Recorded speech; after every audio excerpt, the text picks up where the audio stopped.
Oyijon, assalomu alaykum. Oyijon, yaxshi o'tiribsizmi? Va alaykum assalom bolam. Yaxshi, tarchamadingizmi? Ilohim, Tanjoning sog' bo'lsin bolam. Oyi, kecha ishxonamdan chaqirib, boshlig'im meni yuqori lavozimga tayinlashdi. Uncha yaxshi bolam. Buni hammasi sizning mehnatlaringiz tufayli, mehribonchiligingiz tufayli. Mana bizni o'qitdingiz. Yuqori martabaga erishishimga, mana shunaqa darajaga erishishimga sababsiz oyijon. Rahmat bolam. Sizga qancha yaxshilik qilsam ham kamda, oyi. Rahmat bolam. Umringiz uzoq bo'lsin ilohim. Aytganingiz kelsin. Tanjoning sog' bo'lsin. Rahmat, oyi. Ishlaring yurishsin ilohim. Aytganingiz kelsin. Hozir oyijon 1 minut. Voy, kim qo'ng'iroq qildi ekan bolam? Hozir. Alo. O'zingga qarasang bo'lmaydimi? Ha, oyi, yana arzandangizni maqtab o'tirsizmi? Ha, bolam, buni ishlari yurishib ketdi. Ha, maqtashga arzigulikda bolam, ukang. Mana kecha chaqirishib kattalari ishini o'zgartirishibdi, martabasi oshibdi, Allohga shukr. Mana seni ishlaringni necha marta almashtirib ko'tarib berdi. Xudo xolasa bundan ham yaxshi bo'lib ketadi, o'g'lim. Men yana arizamni yozdim. Nega arizangni yozasan? Boshliq bilan kelisha olmadim. Ya, bunaqa bo'lmabdi-da, o'g'lim. Qachon aqling kiradi bolam? Hamma bilan ko'chada ham janjallashib yurasiz. Nimadan norozisan? Nimadan alamzadasan? Oyijon, men yoshlikdan mehr ko'rmadim. Mana tashlab buvimga berib ketdingiz. Rossiyaga ketib qoldingiz. Shu desangiz, choy kerak emas. Yoshlikdan juda qiynaldim. Hattoki ishonasizmi, maktabga meni ko'rgan ota-onam kelmagandan juda alam qilgan menga. Siz nimaga meni tashlab ketgansiz? Shu savolimga javob bering. Chunki o'shanda men seni boqishim kerak edi, o'qitishim kerak edi, sen kelajagingni o'ylashim kerak edi, o'g'lim. Hech qachon ham noto'g'ri o'ylamagin sen.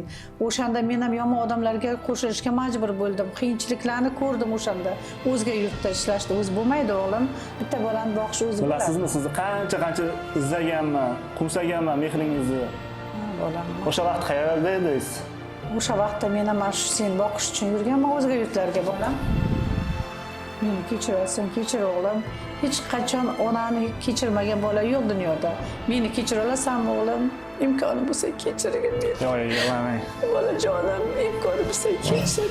Oyijon, yig'lamang. Yig'lamang. Dunyoda men shunday qiynaldim. Yig'lamang, oyijon, yig'lamang. Qiyinchiliklar. Men o'g'lingiz. Chunki hayotda men bevosh o'g'lingizdan kechiring, ona. Men sizni tushunmagan ekanman. Men xato o'ylagan ekanman. Men sizlar uchun yurdim o'sha yurtlarda. Hayot hammani joyiga tushadi, hammasi mana o'g'lim. Hech qachon Oyijon, meni kechiring, oyijon.